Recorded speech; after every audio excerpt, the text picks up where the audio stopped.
الحمد لله الحمد لله رب العالمين، والصلاة والسلام على سيد المرسلين وعلى آله وأصحابه أجمعين، أما بعد. أعوذ بالله من الشيطان الرجيم، بسم الله الرحمن الرحيم. لقد كان لكم في رسول الله أسوة حسنة.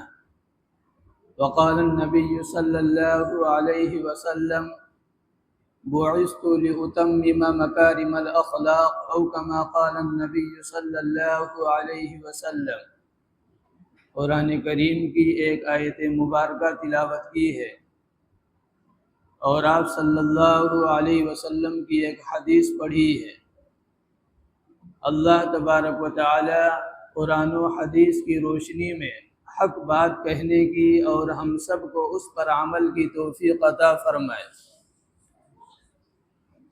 گزشتہ ہفتے یعنی پچھلے جمعے کو یہ بات ذکر کی گئی کہ جزیرۃ العرب خاص طور سے مکہ مکرمہ کو اللہ تبارک و تعالی نے سیدنا حضرت ابراہیم علیہ السلام کے ذریعے سے آباد فرمایا. سیدنا حضرت ابراہیم علیہ السلام اللہ کے حکم سے اپنے دودھ پیتے بچے اور اپنی اہلیہ کو اس جگہ پر چھوڑ گئے جہاں آج زمزم کا کنواں ہے، اور پھر اللہ تبارک و تعالی نے وہاں جرہم قبیلے کو بھیجا، اور رفتہ رفتہ وہ آبادی بڑھنے لگی اور شہر آباد ہو گیا. اور اس جگہ پر صرف دین ابراہیمی تھا، ملت ابراہیمی تھا.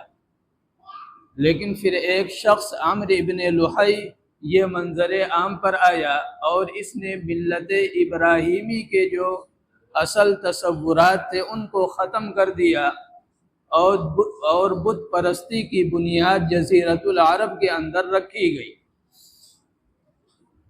اسی طرح مدینہ منورہ میں جو اصل باشندے ہیں وہ ملک یمن سے آنے والے اوس اور خزرج تھے، کہ جب یمن کے اندر جو ڈیم بنایا گیا تھا آبپاشی کے لیے، سینچائی وغیرہ کے لیے، جب ان میں چوہے لگ گئے اور بلیوں کے چھوڑنے پر بھی وہ چوہے بھاگ نہیں رہے، تو وہاں کے جو عقلاء حضرات تھے وہ سمجھ گئے کہ یہ ڈیم گرنے والا ہے، بند ٹوٹنے والا ہے، اور جب بند ٹوٹ جائے گا تو پھر پانی کی یہاں فراوانی نہیں رہے گی، آبپاشی کا جو نظام ہے اس میں دشواریاں پیش آئیں گی. لہذا لوگوں نے وہاں سے نکلنا شروع کیا. تو ربیع بن نصر ایک شخص ہے، اصل لوگوں کو اس نے نکالا، اس لیے کہ اس نے خواب دیکھا تھا. خواب یہ دیکھا کہ احباش یعنی جو گرے پڑے کچلے نیچے طبقے کے لوگ ہیں، یہ یمن کے حاکم بن بیٹھے ہیں. اس نے جب یہ خواب دیکھا تو وہ بڑا پریشان ہوا، اور اس نے یہ ارادہ کر لیا کہ اب ہم یہاں نہیں رہیں گے. لہذا وہ اپنی پوری فیملی کو لے کر حیرہ ایک جگہ ہے عراق کے اندر، وہاں جا کر آباد ہو گیا. کچھ لوگ نکلے کسی اور طرف چلے گئے، اوس اور خزرج نکلے، یہ مدینہ طیبہ آ کر جو اس وقت یثرب کہلاتا تھا آ کر آباد ہو گئے. اس کے بعد پھر ملک شام سے کچھ یہودی آ کر وہاں آباد ہوئے، جن میں کچھ قبائل بڑے مشہور ہوئے کہ بنو نذیر، بنو قریظہ، بنو قینقاع، یہ آباد ہو گئے. اب وہ شخص جو ہیرا کی طرف گیا تھا، ربیع بن نصر، اس کے یہاں ایک بچہ پیدا ہوا سنان بن سعد، اور یہ آگے چل کر بہت بڑا بادشاہ بنا اور تبع کے نام سے مشہور ہوا. یعنی جس طرح مصر کے بادشاہوں کو فرعون کہا جاتا ہے، ان کا لقب ہوتا ہے، حبشہ کے بادشاہوں کو نجاشی کا لقب دیا جاتا تھا، روم کے بادشاہ کو قیصر کا اور ایران کے بادشاہ کو کسریٰ کا، تو اسی طرح یمن کے بادشاہ کو تبا کا لقب دیا جائے۔ لہذا یہ بڑا بادشاہ بنا اور اس نے بڑی لڑائی اور بڑی جنگیں کی، اسی سلسلے میں اس کا آنا مدینہ طیبہ کی طرف ہوا۔ جب وہ یہاں آیا تو اس نے مدینے والوں سے تعارض نہیں کیا، کوئی چھیڑ چھاڑ نہیں کی، وہ آگے چلا گیا۔ لیکن ایک کام اس نے کیا، اور وہ کام یہ کیا کہ اس نے اپنے ایک بچے کو مدینہ طیبہ جو یثرب تھا وہاں چھوڑ دیا، اور اس کی وجہ یہ تھی چھوڑنے کی کہ وہاں یہود کے علماء موجود تھے۔ بچے کو نصیحت یہ کی کہ علماء کے پاس رہو، ان سے کچھ دین سیکھو۔ لیکن جب یہ چھوڑ کر چلا گیا تو کچھ دنوں کے بعد ایک ہنگامی صورتحال میں اس کے بچے کو قتل کر دیا گیا۔ جب اس کے بچے کو قتل کیا گیا اور اسے خبر ملی تو یہ پوری طاقت کے ساتھ یثرب شہر پر حملے کے لیے روانہ ہوا، اور وہاں مدینہ منورہ جب پہنچا تو دن بھر تو لڑائی چل رہی ہے، لیکن یہ انوکھی جنگ تھی تاریخ کی کہ جب شام ہوتی اور لڑائی بند ہو جاتی تو اس کے بعد مدینہ طیبہ والے یمن سے آنے والا جو لشکر ہے سنان بن سعد کا، ان کے لیے کھانا بھیجواتے کہ بھائی دشمنی اپنی جگہ، لڑائی اپنی جگہ، لیکن یہ لوگ یمن سے یہاں آئے ہیں، مہمان ہیں، رات میں مہمانی، دن بھر لڑائی۔ کچھ دن گزرے تو دو علماء یہود تبا کے پاس حاضر ہوئے اور انہوں نے کہا بھائی تم چاہتے کیا ہو؟ انہوں نے کہا انہوں نے ہمارے بچے کو قتل کیا ہے، ہم یثرب کی اینٹ سے اینٹ بجا دیں گے، ہم اس شہر کو ویران کر دیں گے۔ تو علماء یہود نے کہا یہ آپ کا خواب شرمندہ تعبیر نہیں ہو سکتا، اس لیے کہ ہذہ مہجر محمد، یہ ایک نبی پیدا ہوں گے، ان نبی کی ہجرت کی جگہ یہ ہے، تم خود تو مٹ سکتے ہو لیکن یہ شہر نہیں مٹا سکتے۔ جب اس نے یہ بات سنی تو اس نے اپنا ارادہ ملتوی کر دیا، ختم کر دیا اور واپسی کا ارادہ کیا، لیکن ساتھ میں ان دونوں یہودی علماء کو لے لیا کہ بھائی تم ہمارے شہر چلو، ہمارے ملک چلو، اور وہاں جا کر لوگوں کو دین کی تعلیم دو، تبلیغ کرو، تاکہ لوگ اللہ کے بتائے ہوئے راستے پر چلیں۔ اب جب یہ یہاں سے یعنی یثرب سے جب روانہ ہوا اپنے شہر یمن کے لیے، تو ایک قبیلہ ہے حذیل مکہ مکرمہ کا، اس نے آ کر تبا سے ملاقات کی، اور ملاقات کے بعد انہوں نے ایک پیشکش کی، ایک لالچ دیا، اور لالچ کیا دیا؟ هل تريد من الذهب والفضة ومن الجواہرات وشيئا عظيما، انہوں نے کہا حضور آپ سونا چاندی، ہیرے جواہرات اور عظیم عظیم اور بڑی چیزیں چاہتے ہیں؟ تو سنان بن سعد یعنی جس کا نام تبا ہے، جو یمن کا بادشاہ ہے، اس نے کہا بھائی کون نہیں چاہتا، ہر آدمی چاہتا ہے کہ ہیرے جواہرات اور سونے چاندی ان کا ذخیرہ ہمارے پاس موجود ہو۔ تو انہوں نے کہا آگے جو شہر ہے مکہ مکرمہ، اس میں ایک مکان ہے جسے بیت اللہ کہا جاتا ہے، اس کے اندر یہ ساری چیزیں موجود ہیں، یعنی ہیرے جواہرات، سونے چاندی، یہ ساری چیزیں موجود ہیں، لہذا تم اس پر حملہ کرو، اور پھر حملے میں جب کامیاب ہوگے تو اس کے نتیجے میں وہ سارے ہیرے جواہرات تمہیں میسر ہو جائیں گے، مل جائیں گے۔ اب اس نے ارادہ کیا کہ میں آگے آنے والا جو شہر ہے اس پر چڑھائی کروں گا اور ہیرے جواہرات میں حاصل کروں گا۔ اس کا ارادہ کرنا تھا کہ فضاؤں میں ایسی تاریکی آئی، ایسا اندھیرا چھایا کہ لوگوں کو اپنے ہاتھ نظر نہیں آ رہے۔ اب یہ بڑا پریشان، اس نے فوراً ان دونوں یہودی علماء کو بلایا کہ بھائی معاملہ کیا ہے، یہ اندھیرا کیوں ہوا؟ تو ان یہودی علماء نے کہا کہ آگے جو آنے والا شہر ہے اس کے بارے میں کوئی آپ کی بری نیت تو نہیں ہے، آپ نے کوئی برا ارادہ تو نہیں کیا اس شہر کے تعلق سے؟ تو اس نے کہا یہ بنو حذیل کے لوگ آئے ہیں اور انہوں نے یہ ہمیں بتلایا ہے کہ وہاں ہیرے جواہرات، سونے چاندی، یاقوت، زمرد، بڑی بڑی چیزیں موجود ہیں خانہ کعبہ کے اندر۔ تو ارادہ تو کیا تھا۔ تو یہودی علماء نے اسے سمجھایا کہ توبہ کرو، فوراً توبہ کرو اور چل کے طواف کرو، اس گھر کا اکرام کرو، اس لیے کہ وہ بنائے ابراہیم ہے، وہ اللہ کا گھر ہے، آپ اسے گرا نہیں سکتے۔ اگر گرانے کا ارادہ ملتوی نہیں کرو گے تو تم تو گرو گے، تم تو مرو گے، لیکن بیت اللہ آباد رہے گا۔ جب یہودی علماء نے یہ بات کہی تو اس نے فوراً توبہ کر لیا اور کہا کہ بھائی ہم طواف تو نہیں جانتے، لیکن ہم احتراماً ہم اس گھر تک جائیں گے۔ لیکن جب رات میں یہ سویا تو اس نے خواب دیکھا۔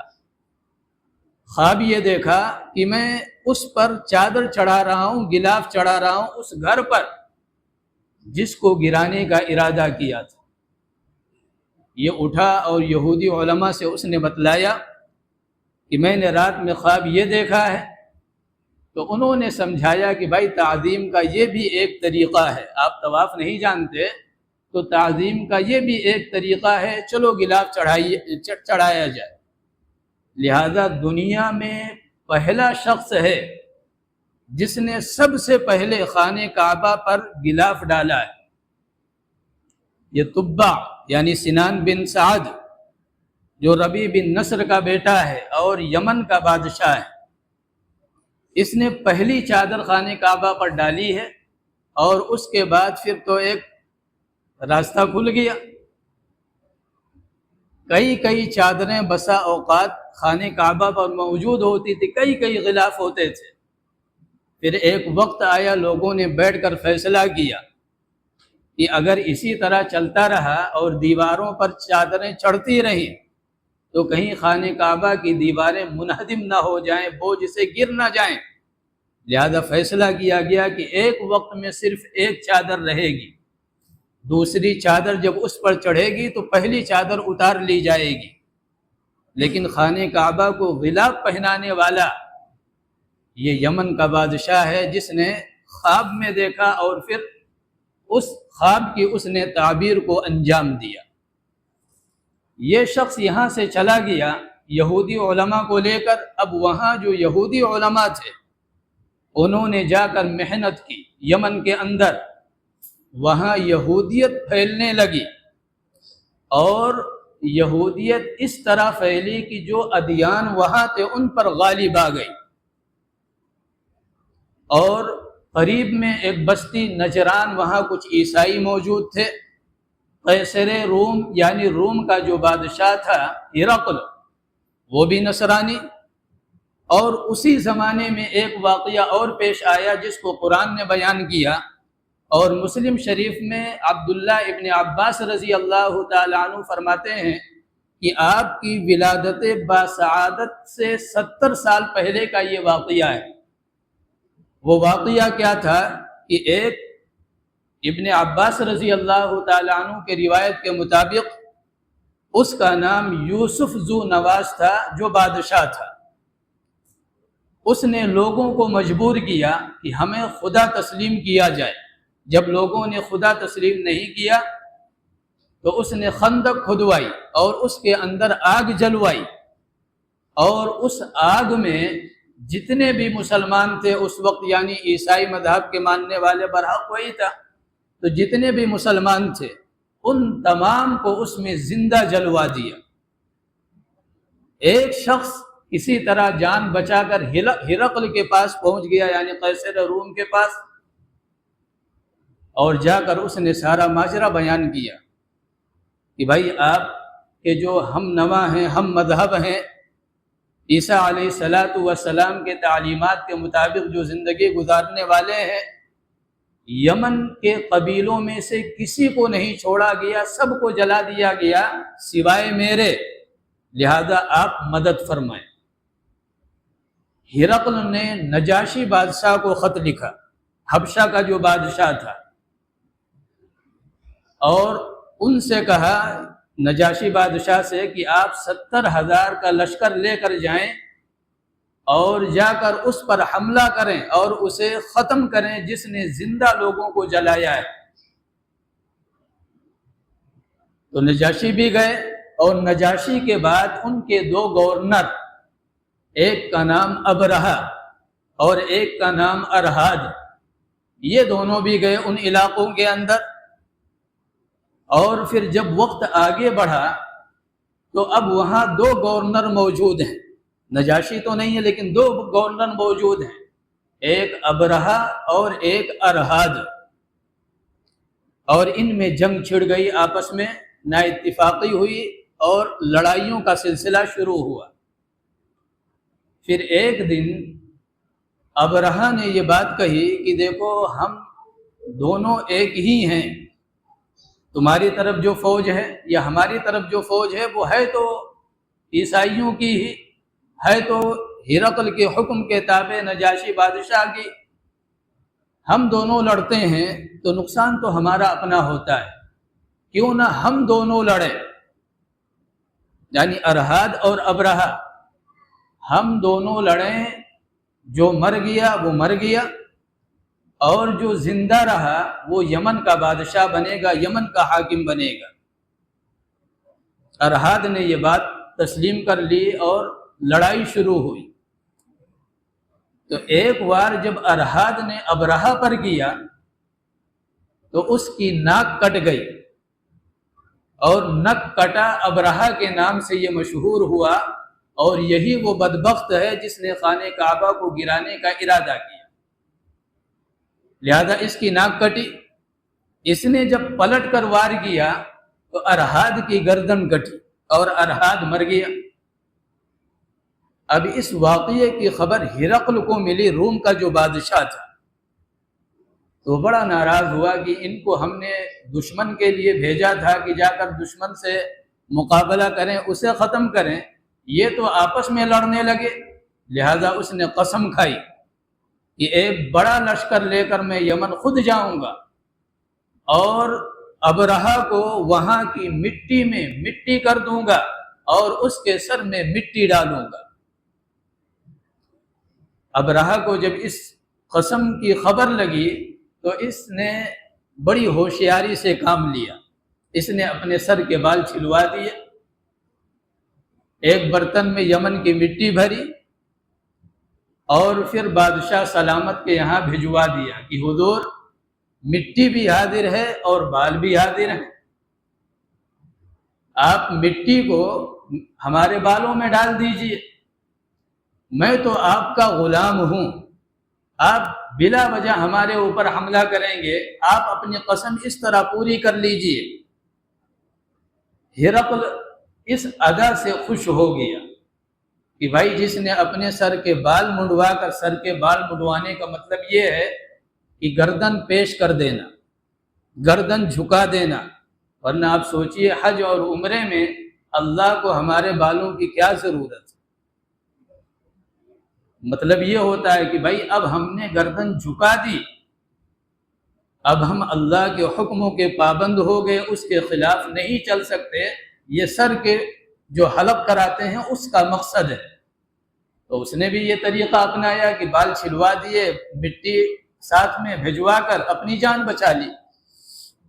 اب ابرہہ نے ہرقل بادشاہ کو مزید خوش کرنے کے لیے ایک انوکھا طریقہ اختیار کیا، اور وہ طریقہ یہ کہ قریب کے سرزمین یعنی مکہ مکرمہ کے اندر ایک گھر موجود ہے جہاں لوگ طواف کرتے ہیں، عبادت کرتے ہیں، اس کے گرد جو ہے چکر لگاتے ہیں، طرح طرح کی چیزیں اس گھر کے قریب کی جاتی ہیں، تو کیوں نہ ہم یمن کے اندر ویسا ہی ایک گھر بنائیں۔ اور اس کو خوبصورت سے خوبصورت بنائیں، اور پھر آپ لوگوں کو حکم دیں کہ لوگ آ کر اس گھر کا حج اور عمرہ کریں، طواف کریں، عبادت کریں، جو بھی طریقہ ہے۔ ہرقل کو یہ بات بھی پسند آئی اور اس نے حکم دے دیا یمن کے اندر ایک بیت اللہ، آپ نہ کہیے بلکہ اس کی نقل کرنے کی، گھر بن کر تیار ہو گیا۔ بادشاہ سلامت نے اعلان بھی کر دیا۔ اس کی خبر ایک قبیلے کو پہنچی جو عرب قبیلہ تھا، قبیلہ نسی۔ یہ خانہ کعبہ کے مجاور تھے، یہ مہنت تھے، جیسے لوگ بیٹھتے ہیں مزاروں پر، آپ دیکھیے بابا لوگ بیٹھے رہتے ہیں، ان کی روزی روٹی اسی سے چلتی ہے۔ خانہ کعبہ کے جو مجاور تھے، اب لوگ چڑھاوا چڑھا رہے ہیں، کوئی کچھ چڑھا رہا ہے، کوئی اسی سے گاڑی چلتی ہے ان کی، اسی سے موج، کبھی چلم پیا جا رہا ہے تو کبھی کچھ کیا جا رہا ہے، یہی سب مزاروں پر اس وقت ہو رہا ہے۔ اب جب اسے خبر ہوئی، اس قبیلے کو، جو قبیلے نسی تھا، جو مکہ مکرمہ اور طائف کے درمیان آباد تھا۔ نسی کا معنی ہوتا ہے کسی چیز کو پیچھے کر دینا، نسی کا مطلب ہوتا ہے کسی چیز کو پیچھے کر دینا۔ اور ان کا ایک کام تھا مکہ مکرمہ کے اندر، وہ یہ کہ اللہ نے 4 مہینے اشہر حرم بنائے ہیں جن کے اندر لڑائی جھگڑا نہیں ہو سکتا، قتل و قتال جائز نہیں۔ عرب بھی زمانے جاہلیت میں ان 4 مہینوں کا احترام کرتے تھے۔ اب اس میں 3 مہینے تو لگاتار ہیں، ذی قعدہ، ذی الحجہ، محرم، اور ایک بیچ میں جا کر رجب ہے۔ اب عرب 3 مہینے لڑائی نہ کریں، بیٹھے رہیں، تو ان کو بڑی دقت ہوتی تھی۔ جیسے افغانیوں کی عادت ہے کہ اگر کوئی لڑنے والا نہ ہو تو خود ہی لڑنا شروع کر دیتے ہیں۔ وہی وہاں مسئلہ تھا کہ بھئی 3 مہینہ ہم کیسے بیٹھیں، نہ ہماری گردن کٹے نہ ہم کسی کی گردن کاٹیں، یہ کیسے؟ اب اس قبیلے کے پاس لوگ پہنچتے تھے کہ دیکھو ہم فلاں فلاں قبیلے ہیں، ہم لڑنا چاہتے ہیں، ذی قعدہ بھی گزر گیا، ذی الحجہ بھی گزر گیا، محرم آنے والا ہے، اب کوئی راستہ نکالو کہ ہم کم سے کم ان 2 مہینوں کے بعد لڑائی کر لیں۔ تو یہ قبیلے نسی کہتا تھا بھائی کوئی بڑی بات نہیں ہے، ہم ایسا کرتے ہیں کہ اس سال محرم کا مہینہ سفر کے بعد آئے گا، پہلے سفر آئے گا اور اس کے بعد پھر محرم آئے گا۔ يُحِلُّونَهُ عَامًا وَيُحَرِّمُونَهُ عَامًا، جس کو قرآن نے ذکر کیا، إِنَّمَا النَّسِيءُ زِيَادَةٌ فِي الْكُفْرِ، یہ محرم کو کبھی ادھر ڈھکیل لیں کبھی ادھر ڈھکیل لیں۔ اسی وجہ سے عرب کی جو تاریخ تھی آپ صلی اللہ علیہ وسلم کے زمانے میں، وہ گڑبڑ سڑبڑ تھی۔ آپ صلی اللہ علیہ وسلم نے جو سن 10 ہجری میں حج کیا ہے، اس کی بنیادی وجہ یہی تھی، حالانکہ 9 ہجری میں سیدنا حضرت ابو بکر صدیق کو حج کے لیے بھیجا تھا، صحابہ کرام کے ایک بڑے مجمع کے ساتھ، لیکن حضرت علی کو بھی بھیج دیا تھا، لیکن آپ نے خود حج نہیں کیا تھا۔ اس کی وجہ یہ تھی کہ اس سال جو عرفہ کا دن تھا وہ 19 کو آ رہا تھا۔ آپ صلی اللہ علیہ وسلم نے چھیڑا نہیں بلکہ بڑی دانش مندی اور عقل مندی سے کام لیا کہ بھائی اگلے مہینے یعنی اگلے سال جب حج کی تاریخیں خود بخود اپنے وقت پر آ رہی ہیں تو پھر جلدی کرنے کی کیا ضرورت ہے؟ اگر اعلان کر دیا جائے اسلامی حکومت ہے تو بھی اندیشہ ہے کہ لوگ بکھر جائیں کہ بھائی اب ان چیزوں میں بھی مداخلت۔ تو یہ اس قبیلے کا کام تھا، قبیلے نسی کا۔ اب یہ کسی طرح یمن پہنچا کہ بھائی اگر اس گھر کی رونق بڑھ گئی اور وہاں لوگ جانے لگے اور یہ ویران ہو گیا تو پھر روزی روٹی کا مسئلہ، پھر تو لالے پڑ جائیں گے کھانے پینے کے۔ یہ وہاں گیا اور بڑی خاموشی کے ساتھ عبادت وغیرہ کی اظہار کرتے ہوئے کہ عبادت کرنے جا رہے، اندر داخل ہوا اور اندر جا کر جب موقع ملا اسے تو اس نے بڑی گندگی مچائی اس گھر کے اندر جو بنایا گیا تھا۔ اب ہنگامہ کھڑا ہوا کہ بھائی اس گھر کو گندا کس نے کیا؟ گندگی بتوں اور ان دیواروں اور چاروں طرف سے گندگی ہی گندگی نظر آ رہی، کس نے کیا؟ تو لوگوں نے کہا بھائی یہ بھی کوئی پوچھنے والی بات ہے، عربوں کے علاوہ کون ہو سکتا ہے؟ پریشانی تو انہی کو ہوگی نا کہ ان کے گھر کے مقابلے میں ایک گھر بنا ہوا ہے۔ تحقیق کی گئی تو پتہ چلا یہ قبیلے نسی کا کام ہے۔ اب ابرہہ نے ارادہ کیا کہ اب ہم جا کر اس گھر کو منہدم کریں گے جس گھر کی وجہ سے ہمارے گھر کو نقصان پہنچایا گیا، گندا کیا گیا، اور اس کو گرا دیں گے، پھر دھیرے دھیرے لوگ بھول جائیں گے اور ہمارا یہ جو گھر ہے یہ آباد ہو جائے گا۔ وہاں سے ایک بڑے لشکر کے ساتھ یہ مکہ مکرمہ کی طرف روانہ ہوا۔ عرب کے کچھ قبیلوں کو خبر ہوئی کہ بھائی ابرہہ اس نیت سے آ رہا ہے، انہوں نے مقابلہ کرنے کی کوشش کی لیکن شکست ہوئی۔ طاقت اس کی بہت زیادہ تھی، ہاتھیوں کا اور گھوڑ سواروں کا اور ان تمام چیزوں کا پورا جھنڈ تھا اس کے پاس۔ ایک عرب سردار تھا، وہ گرفتار بھی ہو گیا نذر۔ جب یہ لشکر آگے بڑھا اور طائف میں جو عرب آباد تھے اس وقت بنو ثقیف، انہوں نے ابرہہ کے پاس خط بھیجا، اپنا قاصد بھیجا کہ دیکھو تم جہاں جا رہے ہو وہاں جاؤ، ہمارے ساتھ کوئی تعارض نہ کرنا، ہم تم سے لڑائی جھگڑا نہیں چاہتے، اس لیے کہ ہم تمہارا مقابلہ نہیں کر سکتے۔ تو ابرہہ نے کہا ٹھیک ہے، لیکن ہمیں اس پر ضمانت چاہیے نا، ہم آگے بڑھ جائیں پیچھے سے آپ حملہ کر دو، ہمیں کوئی ایک ضمانت دو۔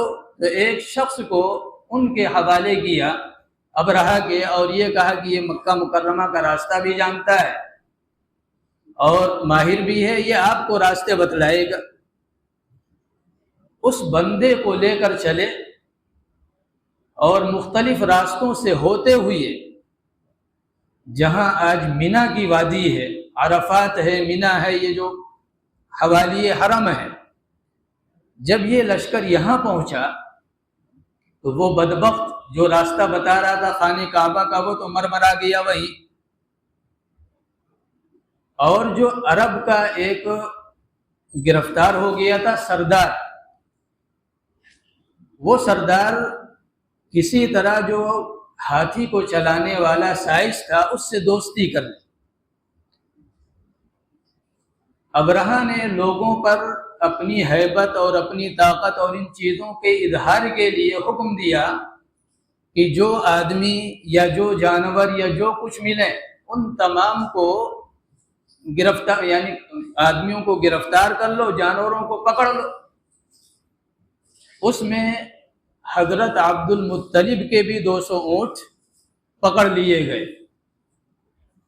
جب عبد المطلب کو اس بات کی خبر ہوئی کہ بھائی ہمارے 200 اونٹ ہیں، انہیں یہ لے گیا ہے، تو یہ حاضر ہوئے اس لشکر میں اس سے ملنے کے لیے ابرہہ کے۔ جب وہاں پہنچے تو عرب سردار کو جب دیکھا ان کی قید میں، تو عبد المطلب نے پوچھا کیا تم بھی ان تمام چیزوں میں شامل ہو؟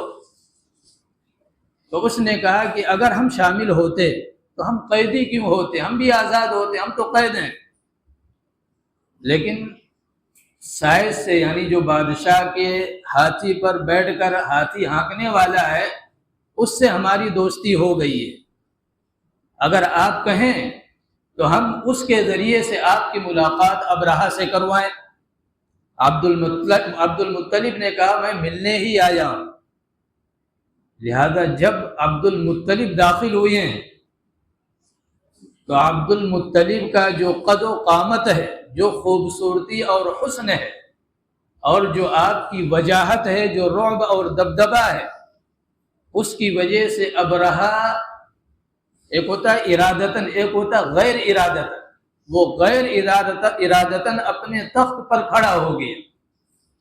جب حضرت عبد المطلب جب اس کے خیمے میں داخل ہوئے اور پھر اس نے نیچے اتر کر عبد المطلب کو بٹھایا اور بغل میں بیٹھا اور پھر پوچھا آنا کیسے ہوا؟ تو عبد المطلب نے کہا کہ آپ ہمارے 200 اونٹ اپنے آدمیوں کے ذریعے سے پکڑوا چکے ہیں، ہمیں وہ اونٹ مطلوب ہے، ہمارے اونٹ واپس کر دیے جائیں۔ اب ابرہہ نے ایک قہقہا لگایا، ہنسا وہ، اور اس نے کہا کہ عبد المطلب جب آپ آئے تھے تو میں تو آپ کو بہت بڑا سردار سمجھ رہا تھا، اور آپ کا رعب اور آپ کی وجاہت نے مجھے تخت سے نیچے اترنے پر مجبور کر دیا، لیکن جب آپ نے بات کی تو آپ کی ہیبت اور رعب جاتا رہا۔ تو حضرت عبد المطلب نے سوال کیا لماذا، بھائی کیوں؟ انہوں نے کہا اتنا بڑا سردار مکہ مکرمہ کا اور وہ اونٹوں کے لیے آیا ہے، ہم آئے ہیں خانہ کعبہ کو گرانے کے لیے، منہدم کرنے کے لیے۔ آپ کے شان کے مناسب یہ تھا کہ آپ ہماری منت سماجت کرتے کہ حضور چھوڑ دیجئے، رہنے دیجئے، واپس چلے جائیے، یہ چیزیں آپ کے شان کے مناسب تھیں، نہ کہ ہمارے 200 اونٹ دے دیجئے، یعنی چھوٹی چیز کا آپ نے سوال کیا۔ حضرت عبد المطلب نے اس وقت فرمایا، اور آج کے جو بدعتی حضرات ہیں وہ اپنی گریبان میں جھانکیں، کہ اس زمانے میں جو اہل کفر ہیں، اہل باطل ہیں، ان کا بھی عقیدہ اللہ کے تعلق سے کتنا مضبوط ہے۔ تمام تر برائیاں ہیں لیکن اللہ پر بھروسہ کیسا ہے۔ آج ہم کبھی اس مزار کے پیچھے پڑے ہوئے ہیں، کبھی وہاں پڑے ہوئے ہیں، کبھی وہاں پڑے ہوئے ہیں، اور کام کہیں سے نہیں بن رہا۔ جو وہاں بیٹھے ہوئے ہیں ان کی تو بلڈنگیں کھڑی ہو رہی ہیں، گاڑیوں پر گاڑیاں آ رہی ہیں، سارے عائش وہ کر رہے ہیں جو مزاروں پر بیٹھ کر آپ کو چادریں چڑھوا رہے ہیں، لیکن آپ جہاں تھے، جس چھپر میں، جس پوس میں، آپ اسی میں زندگی گزار رہے ہیں اور اسی میں سسک رہے ہیں۔ تو عبد المطلب نے کہا کہ ابرہہ سنو، انا رب الابل، میں اونٹوں کا مالک ہوں۔ رہا خانہ کعبہ تو اس کا بھی ایک مالک ہے، وَهُوَ يُحْمِي، وہ خود اس کی حفاظت کرے گا۔ میں بیت اللہ کا مالک نہیں ہوں، بیت اللہ کا مالک اللہ ہے، اللہ تم سے سمجھے گا۔ میں اونٹوں کا مالک ہوں، اس لیے میں اونٹوں کا سوال کرنے آیا ہوں، آپ ہمارے اونٹ دے دیجئے، آپ کی جو مرضی، آپ جو چاہیں کریں، میں اس میں مداخلت نہیں کروں۔ تو اس نے کہا اگر ایسی بات ہے تو پھر آپ اپنے 200 اونٹ، حکم دیا 200 اونٹ لے کر آپ چلے آئے۔ آ کر مکہ مکرمہ کے باشندوں کو جمع کیا اور اعلان کیا کہ ہر آدمی اس علاقے کو چھوڑ دے جہاں خانہ کعبہ ہے، اور پہاڑوں پر چلا جائے اور جا کر وہاں اللہ سے دعا کرے، اور خود خانہ کعبہ آئے، یعنی بیت اللہ کے پاس آئے، آ کر طواف کیا۔ پھر خانہ کعبہ سے چمٹ کر انہوں نے کہا یا اللہ میں کمزور ہوں، لشکر بڑا ہے، میں مقابلہ نہیں کر سکتا، لہذا تو اپنے گھر کی حفاظت خود فرما۔ اور یہ بھی چلے گئے پہاڑوں پر۔ اب ادھر جو لشکر ہے جو حوالی میں پڑا ہوا ہے، یہ لوگ اب چلنے کے لیے جب تیاری کرنے لگے تو اب بادشاہ سلامت تو اس ہاتھی پر بیٹھیں گے جس کا نام محمود ہے، لوگ جانوروں کے نام رکھتے ہیں، اس کا نام محمود تھا، جس پر بادشاہ کا کجابہ تھا، جس پر بادشاہ سلامت بیٹھتے تھے، اس کو کھڑا کیا گیا۔ تو جو عرب سردار قید میں تھا وہ کسی طرح موقع پا کر اس ہاتھی کے پاس آیا، جو محمود ہاتھی تھا اس ہاتھی کے پاس آیا، اور ہاتھی کے پاس آ کر کانوں سے چمٹ گیا، اور اس نے کہا محمود امامک بیت اللہ، جس طرف تمہارا منہ ہے ادھر اللہ کا گھر ہے، خبردار آگے مت بڑھنا۔ یہ کہہ کر وہ پھر پیچھے ہو گیا۔ اب محمود کا معاملہ یہ ہے کہ اس کو یمن کی طرف چلایا جاتا ہے تو وہ دوڑنے لگتا ہے، لیکن جب خانہ کعبہ کی طرف اس کا رخ کیا جاتا ہے تو وہ بیٹھ جاتا ہے۔ بادشاہ سلامت بھی پریشان، اور جو سائس ہے وہ بھی کہہ رہا ہے کہ حضور آپ خود دیکھیے، اس میں ہم کچھ نہیں کر رہے ہیں۔ اس کا رخ جب یمن کی طرف کرتے ہیں تو یہ چلنے لگتا ہے، اور جب خانہ کعبہ کی طرف کرتے ہیں تو یہ بیٹھ جاتا ہے۔ تو بادشاہ سلامت نے کہا، یعنی ابرہہ نے کہا کہ اسے ایک لمبا چکر دے کر پھر خانہ کعبہ کی طرف لے جا، ہو سکتا ہے ان جگہوں کی وجہ سے کوئی اسے دقت یا پریشانی ہو۔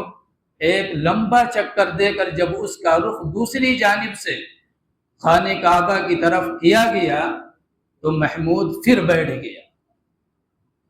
ابھی یہ اسی حیران و پریشانی میں ہے کہ خانہ کعبہ کی طرف سے ایک اندھیرا چھایا، یعنی جس طرف خانہ کعبہ ہے اس طرف سے اندھیرا نظر آیا، اور وہ اندھیرا کن کا تھا؟ پرندوں کا، ابابیل نہیں۔ ہمارے اور آپ کے زبانوں پر ہے نا کہ ابابیل پرندے، ابابیل کہتے ہیں جھنڈ کو، طیرن ابابیل، طیر کے معنی پرندہ اور ابابیل کا مطلب جھنڈ۔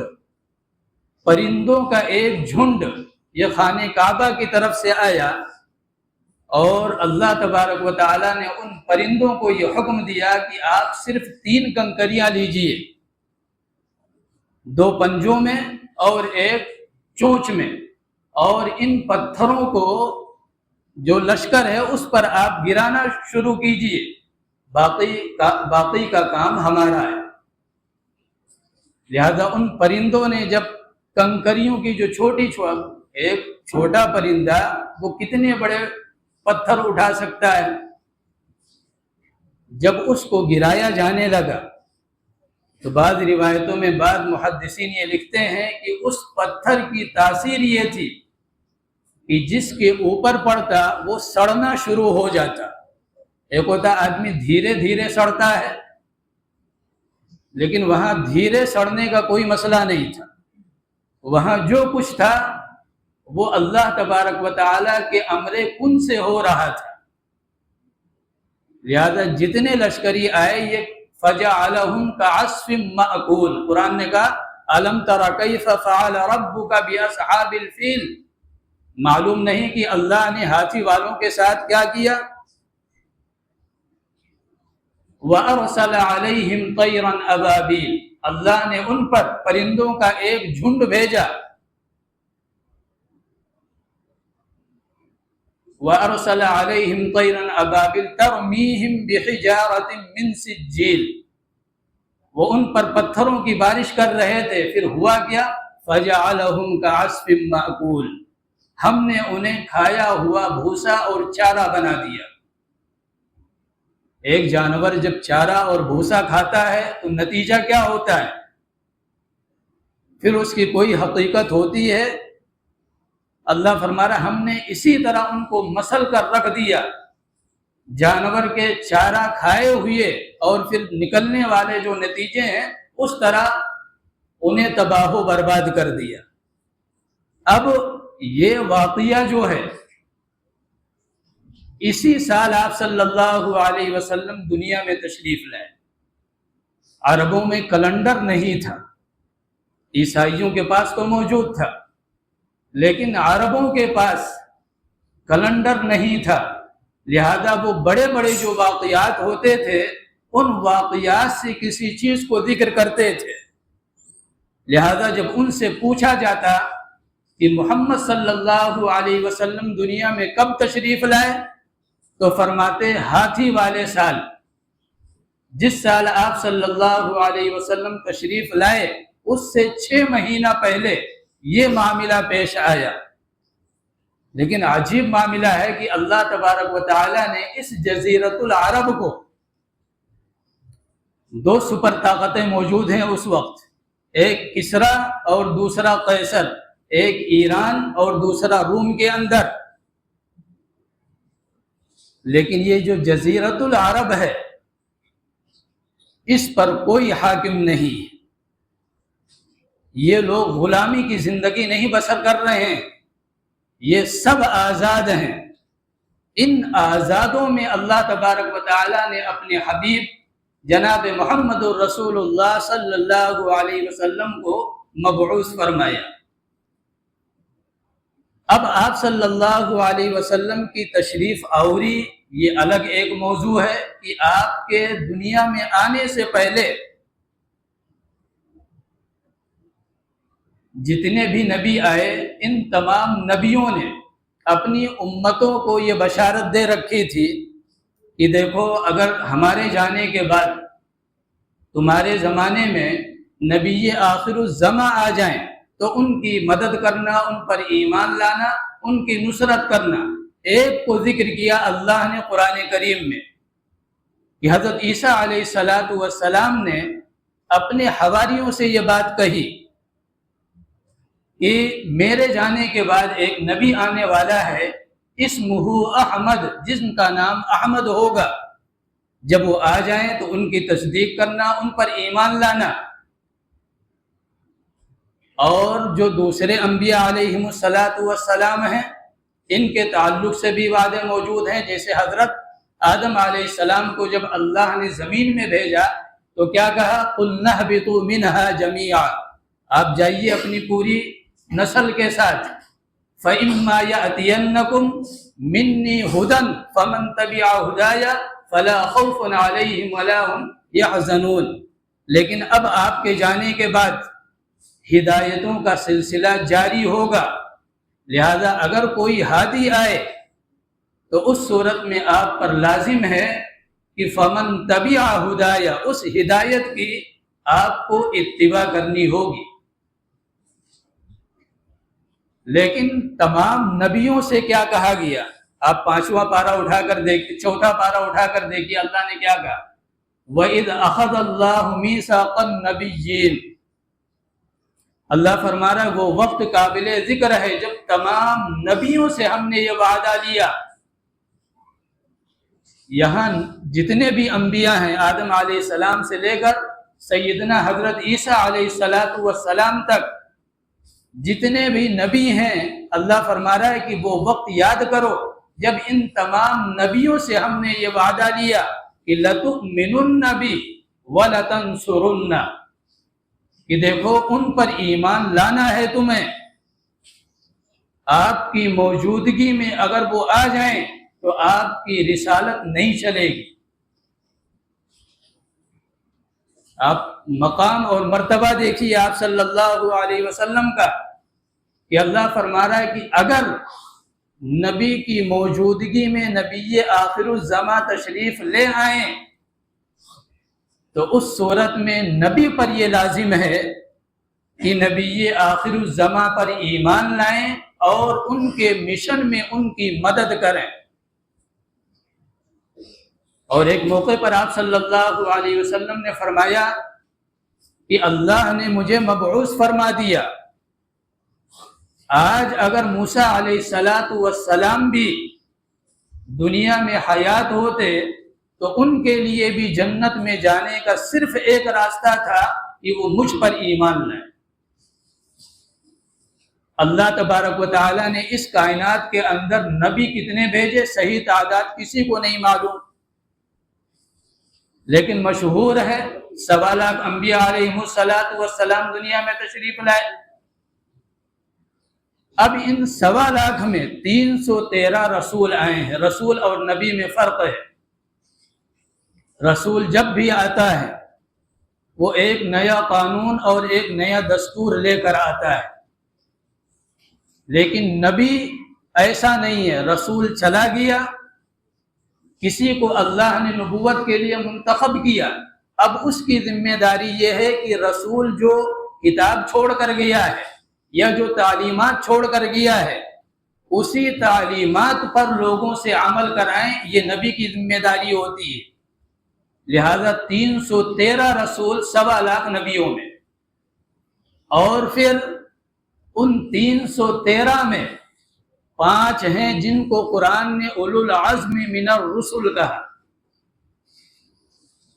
1.25 لاکھ نبی، پھر ان میں 313 جو اصحاب بدر کی تعداد ہے، یہی رسولوں کی تعداد ہے 313، اور پھر ان 313 میں اولو العزم من الرسل جن کو قرآن نے کہا وہ 5، اور ان 5 میں جناب محمد الرسول اللہ صلی اللہ علیہ وسلم یہ تمام انبیاء علیہم السلام سے افضل اور سب سے بلند تر، ان 5 میں بھی، لہذا جب ان 5 میں سب سے اونچا اور بلند مقام ہے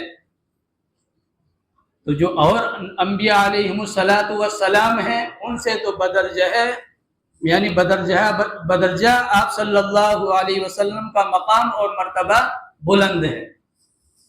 تو آپ اندازہ لگائیے کہ یہ ہم سب کے لیے کتنی بڑی سعادت کی بات ہے کہ اللہ تبارک و تعالی نے ہمیں اور آپ کو وہ نبی دیا ہے جن کی وجہ سے اس کائنات کی تخلیق ہوئی ہے، جن کو علامہ اقبال نے کیا کہا تھا کہ ہو نہ یہ نام تو کلیوں کا تبسم بھی نہ ہو، چمن دہر میں بلبل کا ترنم بھی نہ ہو، یہ جو ساقی نہ ہو تو میں بھی نہ ہو، خم بھی نہ ہو، بزم توحید بھی دنیا میں نہ ہو، تم بھی نہ ہو۔ یہ علامہ اقبال رحمۃ اللہ علیہ نے صحیح ترجمانی کی ہے کہ اس کائنات کے اندر جو کچھ رونق ہے یہ صدقہ ہے جناب محمد الرسول اللہ صلی اللہ علیہ وسلم کا۔ لہذا اب اگلے ہفتے انشاءاللہ آپ صلی اللہ علیہ وسلم کی پیدائش سے یہ ان 2 ہفتوں میں یہ بتلایا گیا کہ جزیرۃ العرب کا ماحول کیا تھا۔ مکہ مکرمہ کے اندر ملت ابراہیمی کا تصور عمرو ابن لہی نے ختم کر دیا تھا، اور پھر جو حوالی ہیں یعنی جو اطراف کے اندر جو ممالک موجود ہیں وہاں یہودیت اور نصرانیت ہے، لیکن حقیقی تعلیم جو یہودیت اور نصرانیت کی ہے اس کو بھی تقریباً ان علماء نے ختم کر دیا ہے جو دنیا کو اپنا مشن بنا چکے تھے۔ ہر طرف ظلم، ہر طرف اپنی بڑائی، کمزوروں کو کھا جانا، لوگوں کو غلام بنانا، یہ تمام تر تصورات یعنی ساری دنیا سسک رہی تھی، اور لوگوں کو یہ لگ رہا تھا کہ شاید اب انسانیت کا سورج طلوع نہیں ہوگا۔ ایسے وقت میں اللہ تبارک و تعالی نے آپ صلی اللہ علیہ وسلم کو اس کائنات میں انسانیت کا پیغام دے کر بھیجا، اور یہ حکم دیا کہ آپ اپنے نور ایمانی اور علوم نبوی سے کل کائنات کو روشن اور منور فرمائیں۔ لہذا جو آپ کا مشن ہے اس مشن میں اگر ہم اور آپ لگے ہوئے ہیں تو حقیقی معنوں میں ہم آپ صلی اللہ علیہ وسلم سے محبت کرنے والے ہیں، لیکن اگر آپ کے مشن کو چھوڑ دیا، آپ کی تعلیمات کو چھوڑ دیا، آپ کی سنتوں کو چھوڑ دیا تو آئی لو محمد لکھنے سے کچھ ہونے والا نہیں ہے۔ اللہ تبارک و تعالی ہم سب کو کہنے سننے سے زیادہ عمل کی توفیق دے۔